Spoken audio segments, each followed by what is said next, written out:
buồn sang khắp yên lại đung đi cật lại dịch lên vậy đã này mình có này doan này lại lún ta cật lại rung tốt nào thôn plan pro này đó là plan chú này đã bổ vua cất lại nóc na chả mấy khoa pro này tuân thật đấy lê tướng rừng già cật lại cái trọc bởi lần chặt Việt Nam nó được vẽ như đấy ví bằng pro trường của nằm Việt Nam Mỹ chẳng nhiều vẽ loại hí mong anh lần chặt Trung Quốc lại ship lên đây từ đây nhọ pan Trung Quốc nhưng pan Úc cật lại Việt Nam nó buồn sang cái nhập phù chơi này nó nhiều ra đây ta bổ đấy có Mỹ nghe được nhiều đấy đấy kiang mút ma cái chả Mỹ cả một lại thích có nước buồn sang từ đây bố mút là nước buồn sang ấy bạn tum trầm cái nằm tum công ty đặt công ty bóng lê tướng nhớ sự tập trung đợi đi bộ kiang mút mà họ làm chặt Việt Nam nó có mấy lo dịch lê trong làm mấy vi phạm mình vợ không được buồn sang ấy khắp lăng lại video thế ô tô lâm lại mọc ra nó nếp đứng đầu cái nhà máy cái là thương mại tự do đây lại kiang không có nhà na chả Mỹ kiang cô dạ phật phun bởi vì lần chặt Việt Nam nếu bọn kêu hơn là nó các đặc tổ chung cất lấy nồng nọ lên thằng xịn đèn ở đây tổ chặt tôi chặt tổ lông lại những bộ mút ma ốc bộ nèo tôm ốc để cái nó hàng như vậy nó nào đi bình núi xịn đèn dần dần doanh nghiệp lại chim chả Mỹ bộ phật vừa đã tiệt phun rong như đó tổ lông nhé là lần chặt Việt Nam cất lấy công ngăn lên thằng mặt lại phiền cái cầu đùi nó mình về xem mức mình lên này tung ra, Mỹ đang ra sức gây sức ép yêu cầu Việt Nam phải chia tay hoặc ít nhất là giảm bớt sự phụ thuộc vào công nghệ Trung Quốc. Nhất là trong những lĩnh vực nhạy cảm như viễn thông nhằm tháo ngòi cho quả bom đếm ngược mang tên xung đột công nghệ. Đáng chú ý, Reuters còn tiết lộ một chuyến thăm lịch sử tới Mỹ đang được lên kế hoạch và người sẽ trực tiếp thực hiện chuyến đi đó không ai khác ngoài Tổng Bí thư Tô Lâm, dự kiến vào cuối tháng 6 năm 2025. Vấn đề hóc búa được đặt ra là tại sao những chuyện tưởng chừng như thuộc quyền xử lý của Bộ trưởng hay Thủ tướng như thuế quan, công nghệ lại cần đến sự vào cuộc của người đứng đầu Đảng? Và chuyến đi này nếu có, liệu chỉ đơn thuần là để chốt một cái deal kinh tế? Do cho nó nét tạo bộ nó lại gọi là lùm pi bằng pro yêu anh pak thế cái chả Mỹ càng po phun đã pro mất cái đó là trong say của pro nó mất mà cái lại làm art lại suy này cái chả Mỹ nó như dập sức ép mong chặt được nhau càng một cụ lên Việt Nam có trở lại kỹ thương mại tự do lên tương cái lại càng tập đội hí bộ càng đội chung lên tầng gần mắt mút mà họ là chặt Trung Quốc do đặt Trung Quốc lại nhố màu róc nơi đấy cái lại chặt Mỹ do cái lại dân mắt cái lại xịn công ngăn lung tả cái chặt Mỹ với đặt ở bộ Việt Nam nhưng một lô đội ôm muốn chặt Trung Quốc lên nhiều đội lên rồi mới bắt được bộ nên hai này lại Việt Nam một lại giàu châm ngồi bộ thầu tuần đọc đi đọc này như lưu Trung Quốc như gì mà như băng câu Mỹ như gì mà như băng ở Trung Quốc như gì mà giờ có lại giờ đã này lại Việt Nam lại nhiều màu lại cao lại tươi cái nhập bộ nhiều tiếp cái đồng cái đằng đôi với đây như nào của Trung Quốc nhưng bạn với đây đã bổ lại như nào của Mỹ còn nước mất đảng nó như thua cả này lại bình tập pol mà Việt Nam họ bây giờ càng phẳng nhiều càng phải tiếp nạp buồn sang hạ bờ đài như càng phải nạp buồn sang bờ đài như càng phải nạp buồn sang như các Trung Quốc lên như nạp buồn sang cái nhập phố lên lần lại như lứt nhà lứt Trung Quốc tàu đua được lúc đơm thì là đã bỏ lại support thun nhà lứt Trung Quốc xong tu thời kỳ này lại hiểm bạ 2025 này nó như cơ hội như ở trong ngồi cái định nhố xem cái lệ bởi như càng bản tôi đồng nước Mỹ lại nhiều giữ nước Đảng Cộng sản công quyền đâu nước Mỹ lại nhiều giáp cái dân chủ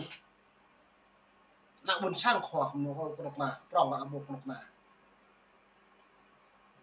nó là triệt này đặt lăng tôi hạt triệt đã lú lệ ui khoa Mỹ tổng thống trong những ngạn prong ví dụ như cung có Cộng sản ví dụ nó một đích như ngạn là như càng giải tan pi cả Đảng Cộng sản lệ từng prerim châu quốc cha tương văn cộng nuôi từ bò triệu cộng nuôi lệ không đôi cướp tại Việt Nam tôi hôm nay bạn đã buộc cả đi đó là bạn tương vô trả có trả lấy vùng tương hàng lại cái cầu là Việt mang đến Triều Tiên Cuba Trung Quốc Việt Nam lên từng lũ chạm còn được cái buổi cả đây đồng bạn nó nên ra đang đột lòng tüm cư từ một nục này riêng cả đảng cộng sản Việt Nam bộ đảng cộng sản bộ thọ đi pia có chỉ Cuba ấy bộ như công vấn pro này nó chỉ bọc lệ lấy trưng cờ pro mã hàng này lại tôi ở sức ép trong Mỹ cho Việt Nam này lại đồng thuế từ đa nhưng mà thọ plio hạch toán lên trường lại này như thế này lúc của nhau nặng buồn sang như đúng này bộ màu pro mã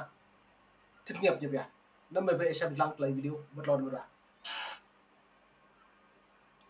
hay thực chất đang che giấu một nước cờ địa chính trị lớn hơn? Nếu quý vị cũng đang có chung thắc mắc, vậy hãy cùng chúng tôi tìm câu trả lời trong video ngày hôm nay nhé. Trước khi đi vào phần nội dung chính, chúng tôi rất mong nhận được sự ủng hộ từ quý vị bằng cách nhấn nút thích video. Chính sự quan tâm ấy là nguồn động. Củ cà rốt là một thỏa thuận thuế quan lịch sử, tức là Mỹ sẽ giảm, thậm chí xóa bỏ thuế quan cho rất nhiều mặt hàng của Việt Nam xuất sang Mỹ. Đây là món quà kinh tế khổng lồ, có thể mang lại hàng chục tỷ đô la lợi nhuận. Cùng với đó là những lời hứa hẹn hỗ trợ tài chính, kỹ thuật để giúp Việt Nam dọn dẹp hệ sinh thái công nghệ của mình. Còn cây gậy là gì? Là lời đe dọa ngầm. Nếu Việt Nam không nghe lời, Mỹ hoàn toàn có thể sử dụng các biện pháp trừng phạt, áp thuế cao ngất ngưởng với lý do hàng Việt Nam đội lốt hàng Trung Quốc hoặc cáo buộc chúng ta thao túng tiền tệ. Củ cà rốt thì ngon thật đấy, nhưng mà ăn xong là phải theo phe Mỹ. Đây rõ ràng là một bài toán cân não mà không một bộ trưởng nào có thể tự quyết được. Vậy tại sao phải là Tổng Bí thư Tô Lâm? Thưa quý vị, chính vì tính chất sống còn của vấn đề, nếu có một chuyến đi để chốt deal này thì người phải đi là Tổng Bí thư. Lý do không nằm ở chuyên môn kinh tế mà nằm ở tầm vóc chính trị và chiến lược. Đây không phải là chuyện con buôn mà là chuyện quốc gia đại sự. Thỏa thuận mà Mỹ đưa ra, bản chất của nó không phải là một thỏa thuận thương mại thông thường. Nó là một cuộc đánh đổi địa chính trị. Đổi lại việc hưởng lợi về thuế quan, Việt Nam sẽ phải từng bước thoát ly khỏi quỹ đạo công nghệ của Trung Quốc và xích lại gần hơn với hệ sinh thái công nghệ của phương Tây. Đây là một quyết định có thể làm thay đổi căn bản chính sách đối ngoại và cấu trúc kinh tế của đất nước trong nhiều. Dua nó lại tung lùm pi bảng pro tôi hay như thế riêng còn nghe chưa đã Việt Nam nhung tùy cứ ố mang lại phiền lệ tống Mỹ chữ nghĩa dua hoặc là cái tạo tầm nhớ dương phải dua là tạo dua đặt Việt Nam hoặc Trung Quốc nhờ lợi dụng gian mát Trung Quốc lên là xuất khẩu các nước Mỹ rồi mục đích này nhưng bạn đưa ra Việt Nam như tôi ôm bịt lên nước Mỹ sẽ xóa cơ ta lấy thuế này cơ hàng hóa thuế quan này đây là những tôi kéo ông lệ phiền cái nước Mỹ đây là lệ trường Việt Nam này xóa còn lại thuế quan lệ trường hàng hóa đừng loại những đi mà lời lệ trường trầm cái nào đang mút cho mà cái nhà nhiều lũ với đây những bộ PO ở những bộ Âu của họ thế tổng thống Trump Trump này lại lệ tổng thống Trump em mua lấy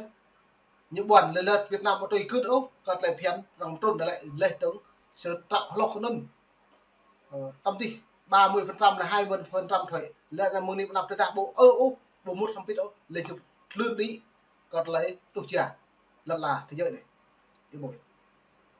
nó được Việt Nam như vậy trong bộ phí bằng pro hạt rẻ của Việt Nam lại cơ đặc bộ mẫu Mỹ càng chứ cho nên lấy những bạn thế đặc Mỹ đi nua còn lấy tu trả luôn người Việt Nam công nghiệp Việt Nam chưa như giáo thất nghiệp bộ một ra mã gì đây à lấy trong cái này nêu cái grong bần grong hàng biu này lại rạm là còn lấy bần grong này lại bốn màu nhau cùng con ốc kẹo nào chăng tổng bí thư làm em bí thư cái Tô Lâm trôn đi chặt đánh nhau nếu bần grong thật bốn màu mẹ cô công ty này công ty đi ôn được bần grong về dạ cọ phun vậy nên nó chặt Việt Nam Tô Lâm đến đây trôn được làm kỹ ra làm rồi đơn các thòng vào đó cơ đặc điểm không cần nhưng tôi kẹo tới thật là phiền kỳ cả đây em xem trong video vậy thập kỷ tới, nó tác động trực tiếp tới mối quan hệ phức tạp và nhạy cảm nhất của chúng ta với người láng giềng phương Bắc. Một quyết định động trời như vậy vượt xa thẩm quyền của bất kỳ thủ tướng hay bộ trưởng nào. Nó cần đến một cái gật đầu cuối cùng, một sự quyết đoán từ người đứng đầu cao nhất của hệ thống chính trị Việt Nam,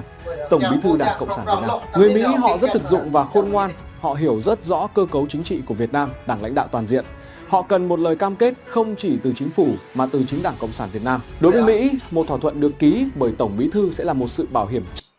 Giờ nó còn pro lại cái là ví dụ pro này mong lâu đấy này phần đồ bộ xào rim làm dầu bộ mẫu có là dạ cọ pro rong là pro pro cái gì cái doanh nghiệp này doanh nghiệp thì đối nào giờ nó đặt nước lần tràn Việt Nam lại thao đi theo chỉ càng nhiệm vụ po này lại một thao rồi nhiệm vụ po đi là một thao nhiệm vụ po đi bây giờ như chính phủ của Việt Nam không mà bộ dạ pro an tâm biết bộ đứng đầu đảng cộng sản an tâm biết nếu làm rồi nên các hoạt động từ đây nhưng mà doanh nghiệp này doanh nghiệp đầu tiên thao đang giảm bộ phun nó có được nó là ai trong mức lạ đã một lời phép này mình vào mình phải xem làm lời video bẹt không. Chắc chắn nhất một sự đảm bảo rằng quyết sách này sẽ được thực thi một cách nghiêm túc và đồng bộ trong toàn bộ hệ thống chính trị Việt Nam, không sợ bị cản trở hay lật kèo sau này. Và lời hứa của Tổng Bí thư là thứ Mỹ cần. Đối với Việt Nam, việc cử nhà lãnh đạo cao nhất đi đàm phán cũng là một tín hiệu ngoại giao cực kỳ mạnh mẽ. Nó cho phía Mỹ thấy rằng Việt Nam coi trọng mối quan hệ đối tác chiến lược toàn diện này đến mức nào và chúng ta đang thực hiện nghiêm túc trong việc tìm kiếm một giải pháp. Nó giúp xây dựng lòng tin chiến lược và tạo ra vốn liếng chính trị để có thể đàm phán được những điều khoản có lợi nhất cho mình. Giờ đây, bất kỳ một cái nghiêng nào của Việt Nam về phía Mỹ cũng sẽ khiến Trung Quốc nóng mặt và khó chịu. Họ sẽ ok, pani vi phạm mệt vai muốn sang lịch này lao vi mô của mày hết lê nên tạo bộ lạ thầu nhiên từ đã bị bộ cao đông nung lê bộ cao bộ lão còn thì lăng lệ bằng lẹp hình BBC News còn là hết lê còn mạng lẹp hình là lại mà bộ này rồi màn hình được lon này lại đoạn về từ đặc Việt Nam đấy kèng có làm đó lệ tương kèng run chả Mỹ bỡ bình doanh nghiệp của công ty yếm đọc thì phun phun đi nó là kèng cả bộ dạ phun cái đảng cộng sản Việt Nam và nếu kỹ quan rừng với bởi nạp buồn gùng nên các đảng thảo tụ chung lệ tương xa đó nhiều kẹo Trung Quốc khác với đặc Mỹ nên hai này lại bất cứ bộ dạ bộ bởi này lần chào Việt Nam đoạn này nhớ hoang mang lấy như con đường bây như kèng rồi